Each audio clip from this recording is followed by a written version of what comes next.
Well, hello there, listeners. It is Susie New from the Australian Society of Anaesthetists. Welcome to the Australian Anaesthesia podcast. It has been a while. For those of you who don't know, I have taken a little bit, actually quite a bit of a break from the podcast. It's all good news. I'm just currently based in Europe, so I'm literally away from my usual podcast desk. But I was able to travel back to Australia recently to attend the Australian Society of Anaesthetists National Scientific Congress, which is held in Darwin. Fantastic conference, and huge congratulations to the convener, Dr. Bridget Brown, and the scientific convener, Dr. Indy Lin. Really good program. Anyway, I had the good fortune while I was there to sit down and record a few podcasts with some of the keynote speakers. The first of which was Dr. Will Flannery, who most people will know more commonly as Dr. Glauckomflekem. If you haven't heard of him before, he is an ophthalmologist from the US. He is also a comedian, a 2-time survivor of cancer, and an out-of-hospital sudden cardiac arrest. So incredible experiences, and I thought a good reason to get the podcast gear out again. And so we were able to catch up and record this podcast. I hope you enjoy it as much as I enjoyed meeting him. All right, let's get into it. And we're going to do a test. How are you? Test, I'm good. Yeah. That's good. I was a little bit jet lagged, a little tired yesterday. I bet. At the reception, but feeling much better today. Awesome. After getting some sleep. You look great. Now, do I call you? You can call me Will. It's Will. fine. All right, cool. I do have a real name great. besides Glauckomflecken, Okay. which is a bit of a mouthful. Glauckomflecken. Glauckomflecken. Glauckomflecken. You wouldn't believe that I'm actually living in Switzerland at the moment learning German with that Oh, is that pronunciation. right? Oh, man. That's pretty bad. That's pretty in bad. Germany, see, and they also, there's a Swiss German, Yeah. right? That's what they speak in Switzerland. Yeah. And I think because I studied abroad in Germany. Ah, did you? What I remember is that the Germans, a lot of them can't understand Swiss German. Correct. So the Swiss German kind of, Yeah. they hold it over. They Yeah, use exactly. it to make fun of the Germans. That's so true. My husband's German. And he's getting it in space over there. Yeah. All right. I'm going to listen back. What do you want to talk about? Well, thanks for coming, Yeah. first of all. Happy to be here. Let's talk travel. Yeah. Where have you just I've been doing a lot of it lately. Yeah, I bet. I started in Portland, Oregon. Okay, so we're talking Northwest, West Coast, yeah. Northwest, yeah. And then went down to LA, then over to Sydney. And it was like, that alone was like 20 hours. Yeah. And I was like, you feel like I must almost be there. Yeah. But But then no. I have to fly 5 more hours That's to right. Darwin. This Yes. is a large country. America's a large country. I think, yeah. isn't it? I think they're roughly, when you discount Alaska, I Yes. feel like the continental U.S.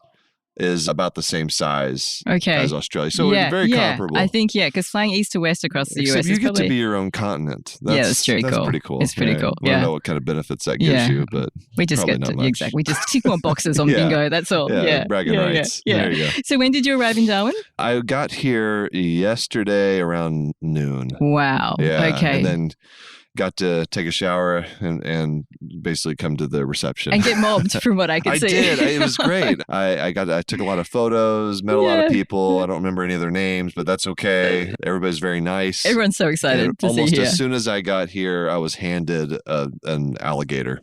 Yeah, a crocodile. cool. Yeah, Yeah, it was a crocodile. It's a croc. Yeah, Yeah. it was cool. Yeah, It's cool. And that's what you need to take home That's with you. exactly what I would expect from a medical conference Excellent. in Darwin. Excellent. So, First time in Darwin? yeah, definitely. So you've only had an afternoon here. What are your first impressions? Yes, not much.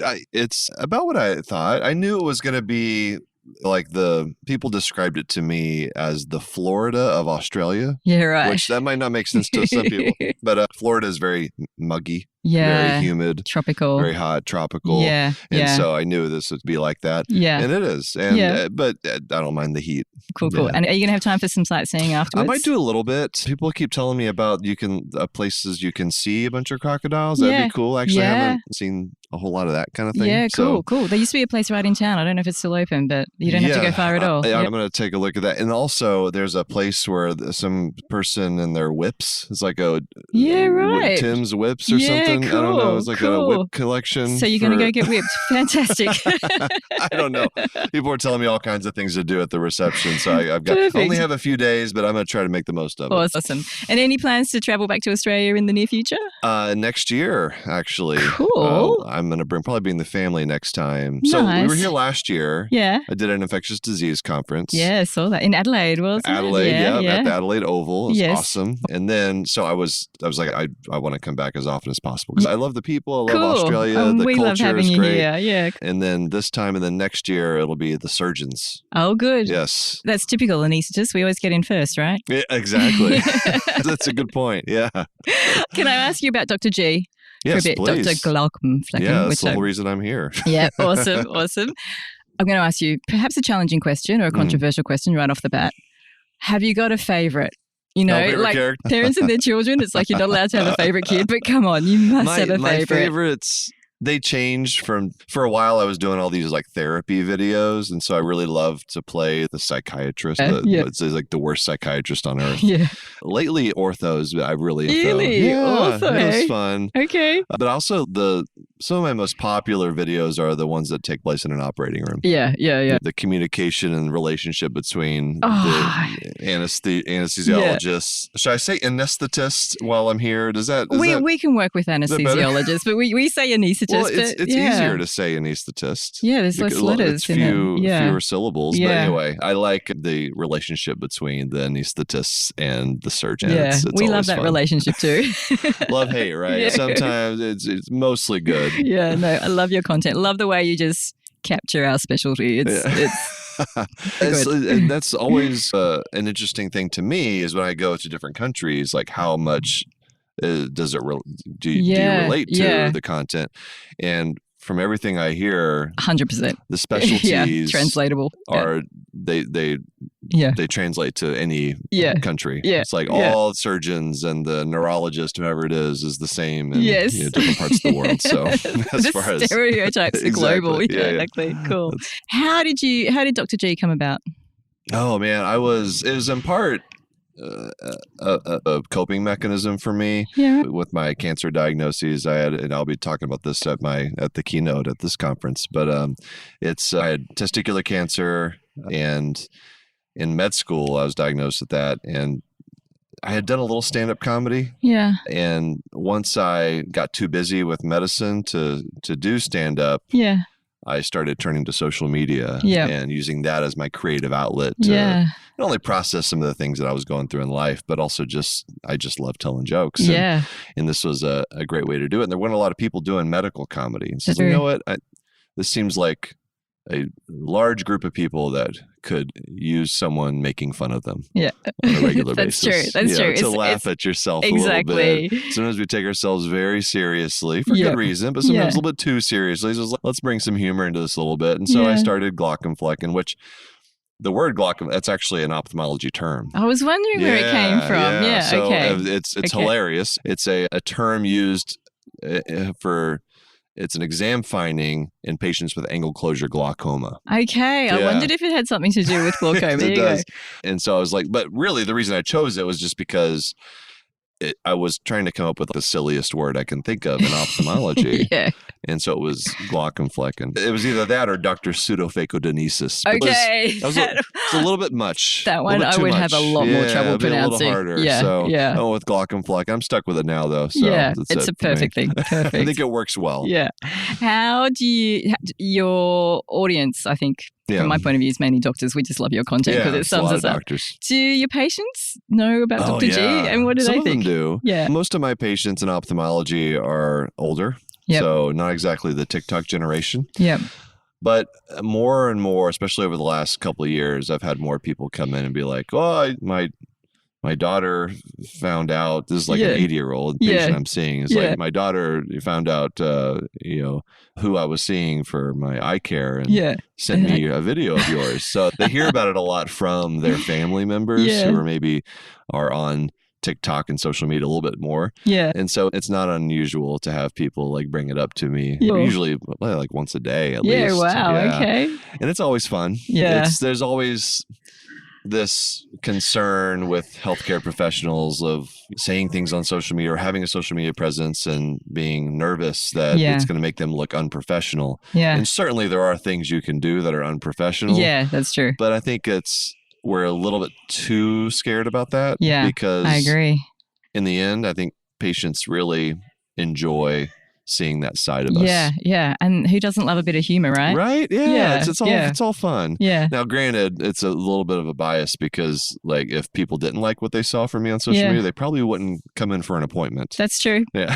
So I'm only seeing the people that like the stuff. That's all right. But that's okay. It's okay to have patients that come to you because they like you. Exactly, right? That's a good thing. That's not a bad way to screen your patients.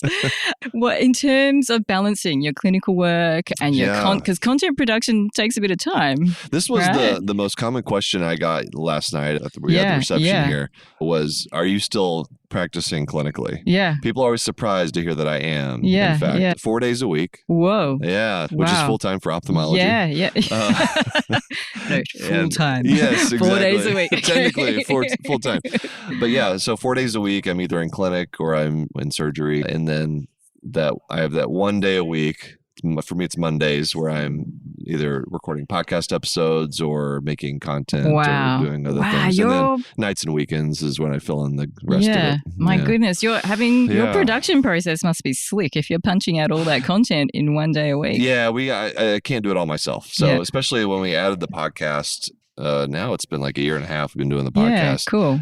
We have a team that helps with all that. There's no way I could do that. Yeah. Like all the work, how much work goes into a podcast, the editing and the promoting on social media. And so we have a wonderful team that helps with that. And Kristen, my wife, now she's like the CEO of Glauckomflecken. But Mrs. G isn't an obstetrician and she's not, but she's in marketing and she understands this world pretty well. And so she's on the back end. She's convincing on your videos. I seriously thought she was medical. It's the writing and the acting. She's really good. Wow, yeah, she does a lot of the business side of things and helps keep this thing going and growing strong. Oh, good on you. What a team you are. That's fantastic. I'm very fortunate. Nice. Is she here with you on this trip? She did not come on this one. We do a lot of traveling, and so we have to pick and choose. Of course. With the kids especially. Yeah. So sometimes I bring everybody with us. This was just a little bit too long of a trip, I think, for our little kids. How old are the kids? They're 9 and 12. Yeah, it's rough jet lag in that age group, isn't it? And they're in school now, and so it's much easier in the summer, obviously. But they just started school, so it's like, I don't know if I should take them out of school for a week. Even though Darwin's a wonderful place, and my kids would have flipped out about the crocodile and the snake that were around here. Yeah. They would have loved that. So next time. My goodness. All right. Well, that's good. So we might see them in Sydney next year. Yeah. So, definitely. Yeah. There might be a few anaesthetists now dropping into the surgical meeting next year. Can I ask you something a bit more serious? Sure. Maybe. Of course. You can make it funny if you want. Managed care. Managed care. Yes. What does that mean to Australia? They're making approaches in my mind. They're sort of starting that process, vertical control, buying hospitals. Yep. Starting insurance, private insurance private companies buying up hospitals, buying 49% shares of a hospital, so they don't actually own the hospital. Maybe that's coming though. Yeah. Because they certainly are in the US. Yeah, because you've had your own experience as a patient. Yes. Through this. Tell us what that was like. Yeah,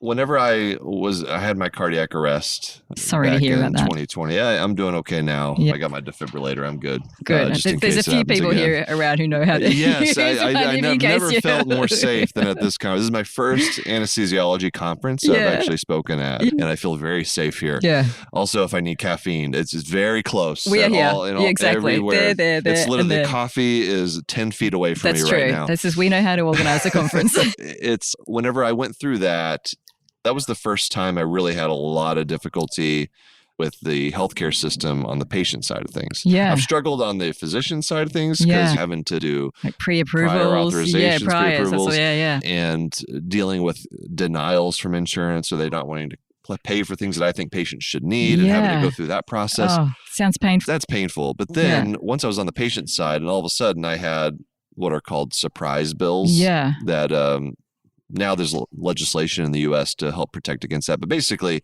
when I had my cardiac arrest, I was taken by ambulance to a hospital that was in my insurance network. Okay, so that's good. That's good. First step, but good. But then some of the doctors in the hospital were out of network. Okay, and that's where the complexity starts. Yes, and the bills start ka-ching, doesn't make sense, right? Yeah, but I started getting all these bills that insurance was barely covering any part of it. Yeah. And it added up to tens of thousands of dollars. Yeah, right. And fortunately, I'm in the healthcare system enough. I knew what was going on. So I was able to fight them. It was still like 9 months of angry emails, phone calls. It was a mess. And you're on the inside, intelligent, capable. Like how are patients supposed to do it? Yeah. They don't. They either just pay it and use up all their savings, go into poverty, or exactly. So it's horrible. It just gave me that insight into what our patients are dealing with on a day-to-day basis.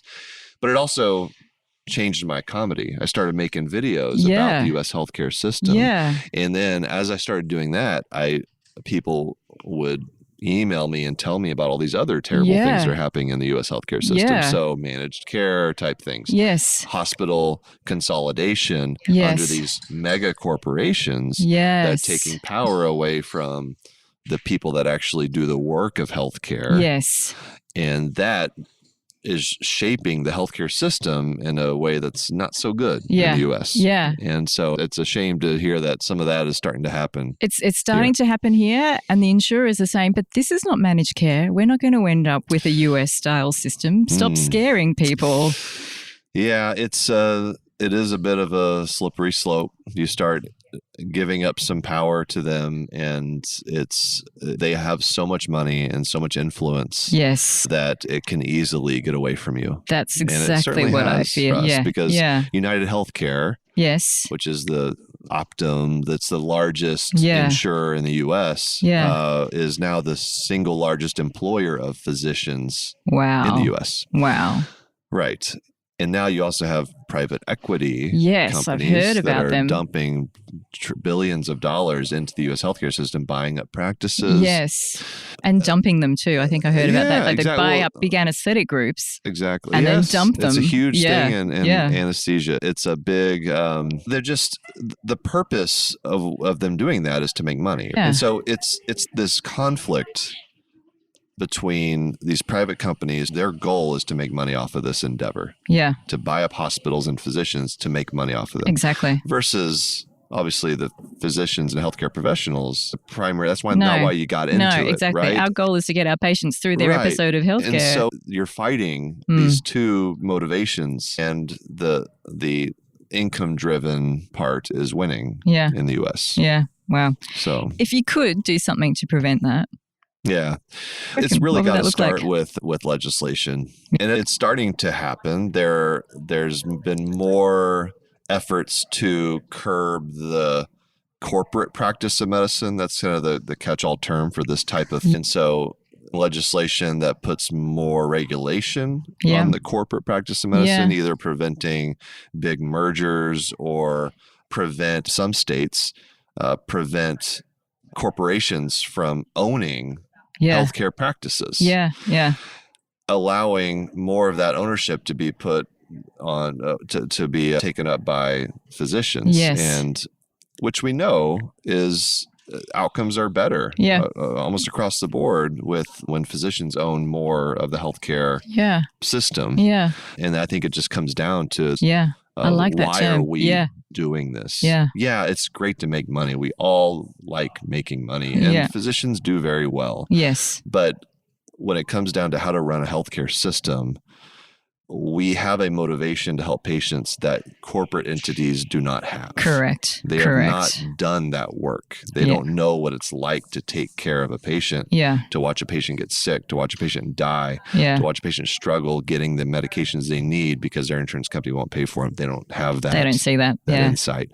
And so that's why we need more ownership in healthcare of people that actually do the work of healthcare. Oh, good points.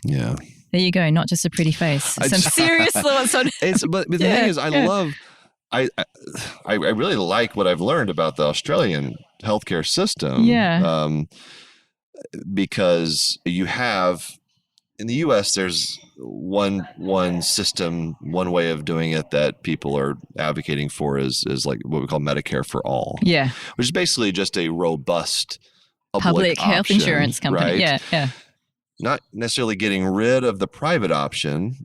And there's a lot of nuances lost in that description, but it's similar in some ways to what you're working with in Australia, where you do have a much more robust public option compared to what we have in the U.S. True.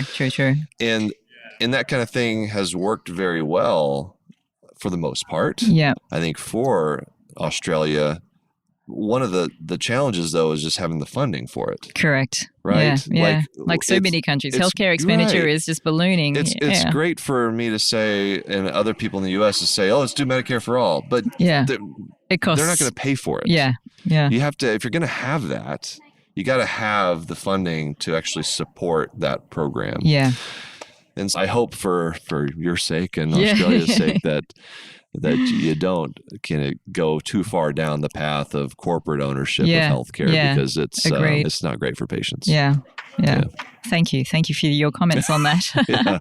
Is there? I just want to wrap up, but before I do, is there anything that you would like to say to listeners, our Australian audience, anaesthetists in general? Just thank you for being welcoming of Glauckomflecken. It was the coolest thing to find out that people from around the country like the videos. Is not just because I just made them for myself and the people I work with, but then to hear about all this the whole love country loves your work from this part of the world that I've never been to. It's so much fun, and that's part of the reason I wanted to come back as soon as possible, because I was here in Adelaide.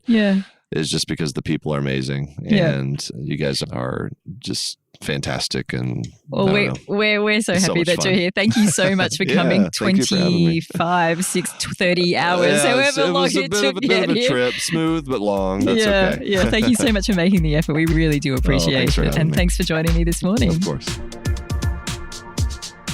Well, there you go. Will and I sat down and recorded this podcast right at the start of the conference. It was well before he gave his keynote talk. And I've got to say, it was such a moving keynote address. I really, really thought about things that I had never thought about before. Very, very powerful. And probably if I had recorded this podcast after I'd heard his talk, I would have asked him so many other questions. But anyway, if you were not able to attend the conference and you would like to hear Will give his keynote address, then you are able to. So for the next few months until the 6th of January 2025, all of the content from that Congress, the National Scientific Congress of the ASA, will be available on demand. So people who have already registered for the conference, hopefully you've already received your email. You can go back in and catch up on any of the sessions that you missed. And people who weren't able to register for the conference, it's not too late. What you need to do is go to the website ASA/NSC, which stands for the Australian Society of Anaesthetists, National Scientific Congress.com.au, and there you'll be able to follow the links and register and hear his keynote address in full. I should also add that for those of you who can't get enough of Dr. Glauckomflecken, or Glauckomflecken as he pronounces it, then I should let you know that we actually recorded this as a video. So you can find this on the ASA's YouTube channel if you want to get the full audiovisual experience. And of course, I'll put a link to that in the show notes. All right, well, I hope you enjoyed this first podcast back from my little break. And until the next one, I hope you are staying safe and well out there.